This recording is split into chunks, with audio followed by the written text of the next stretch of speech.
Hey, how's it going everyone? Welcome to the video, a quick intermediate Zen Deck video. This is not my fully optimized build yet, that one will be on the channel sometime next week. I'm trying different kinds of builds right now. I'm also trying a build that is more heavily focused on blue cards to see if a mid-range Zen plan can work in general. However, that one hasn't been performing all that great, so I do think that this version of the deck is one of the better ways to build Zen in general. So how it works with a deck like this is you have the potential to pull off a big combo thanks to our Art of Wars with the Roar of the Tigers in combination with the Tiger Swipes. Of course, like many have stated in the previous video, the Tiger Swipes are going to be blocked out. That's just the way it is, unless you can do something like pushing the damage up with something like a Breaking Skills. The Tiger Swipes are going to get blocked, but that's kind of the point, right? Because the Tiger Swipes exist, you put your opponent in a position that when you start attacking in with all those crouching tigers during your combo turn,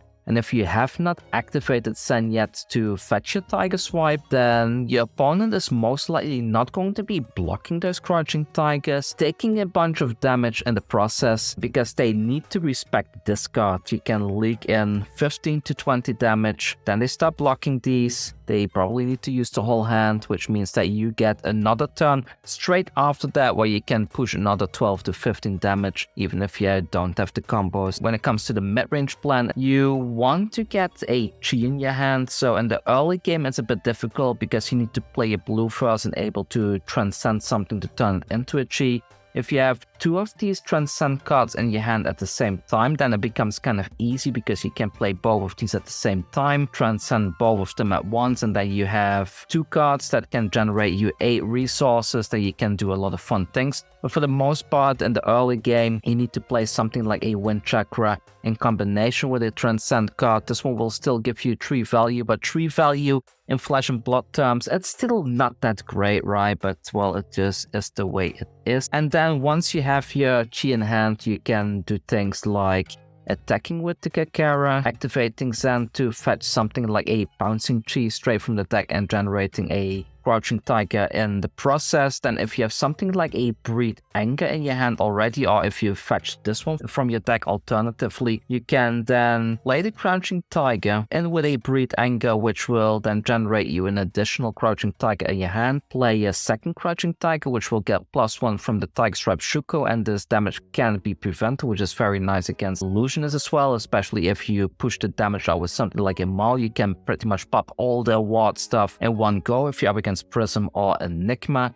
and then you can follow that up with a big finisher like your Bouncing Chi or a Mauling Chi to deal additional damage. So for the most part, you're looking at 2 damage into 1 damage from a Crouching Tiger, into 4 damage into 1 damage from a Crouching Tiger, and then a finisher that deals around 4 damage. You can get into situations where you attack with your Kakara and you transcend one of your cards, generating you an additional resource. Then you can go into a Companion of the Claw, which will generate a Crouching Tiger in your hand. You can then activate Zen to fetch one of your combo pieces straight from the deck, which will then generate you another Crouching Tiger in your hand, which at that point you could play something like a Tooth and Claw coming in for 5 go again, and then you can finish the whole combo chain with a bunch of Crouching Tigers into a combo card, which will generate you a significant amount of value as well. And you can pull it off with a 4-card hand, I believe. With a 3-card hand you get quite far as well, like you can put 15 damage with 3 cards, which is quite good. And we have Chase the Tail. If you have access to 2 crouching tigers, then this is pretty much a 7 for 1, which means that you can turn a 3-card hand into 15 value for sure, because your second crouching tiger will be coming in for 4 damage thanks to the Tiger Stripe Shuko and the +3 from the Chase the Tail itself. So there is a lot of mid-range potential here, being able to present 12 to 15 value each turn. Then we have some light combos in the deck. If you can somehow play a Shifting Winds of the Mystic Beast by pitching a chi, you get 2 crouching tigers, and then you can name your crouching tigers whatever you want. That is good because if you have a bunch of crouching tigers, then you can play them and, for example, call each one of them 100 wins, and then when you do play your single copy of 100 wins in the deck at the end of the combo chain, then this one gets +1 for every crouching tiger that you've played that turn. So if you've played 5 crouching tigers, this one is coming in for 6. If you have a combo turn and you somehow get a tiger swipe to hit, and let's say you have 12 crouching tigers and this one's coming in for 13, so there's some really cool potential there. And something that I kind of liked to play around with is the hurricane technique, because if you name your crouching tigers right in Nitras, then you can play a tiger, hurricane technique, play another tiger, hurricane technique. Usually your opponent doesn't want to fully block these simply because they're afraid of the tiger swipes, and if they do fully block these, then you can go into your tiger swipe combo kind of uncontested, because you just play a couple of tigers, play a tiger swipe, the first tiger swipe is going to get blocked, play one more crouching tiger, play a second tiger swipe, probably going to hit, generating you additional 4 to 5 tigers in your hand, and then you can continue going in with those, especially off the back of an Art of War and a Roar of the Tiger, so there's some cool potential there. But one of the big problems and the biggest of the deck that I just don't have a solution to right now is that we need to have Chi in hand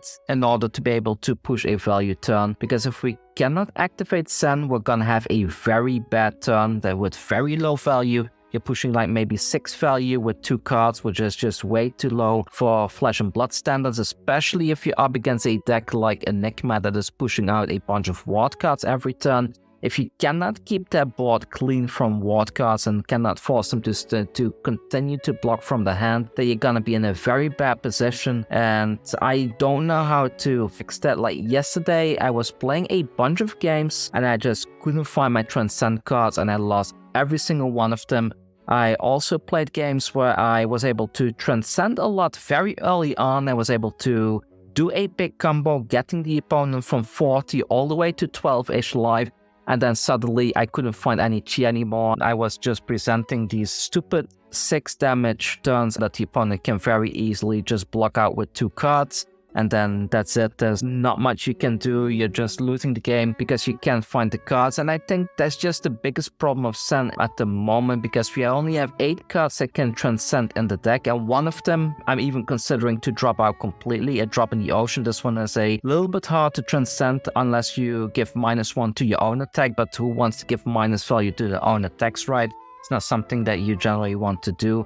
And something like a Path Will Travel can sometimes be a little bit difficult because you need to attack in first, give something go again. Like you can just give it to the weapon if need be. Same with the grain that tips a skill. It just gets a little bit on the awkward side at times. In terms of the sideboard, I'm running 2 Kodachis. I'm going to be cutting one of these out. I have the breaking skills in here because I wanted to pull off the Tiger Swipe combo, but I'm probably going to be cutting that one as well. We have a decent plan against Kano with the Wazery Spies and plenty of sources of Arcane Barrier, so you have some protection against Phantasm with the Command and Conquers and some Sink Belows for the Guardian decks. Maybe I'll bring some Warmonger's Diplomacies into the main deck because Azalea is a little bit of a dead matchup as well. I will continue optimizing this and practicing with this a bit more.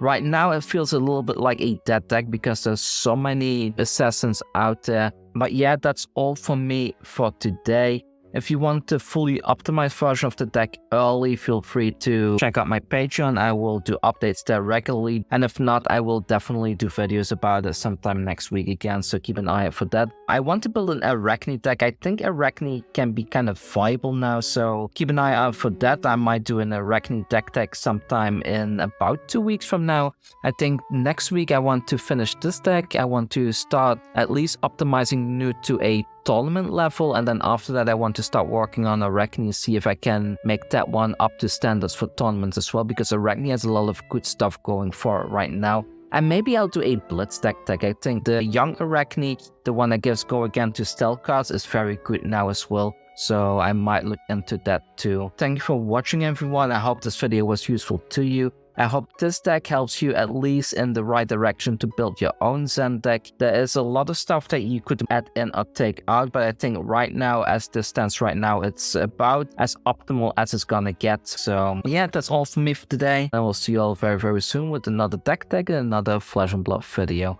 Take care.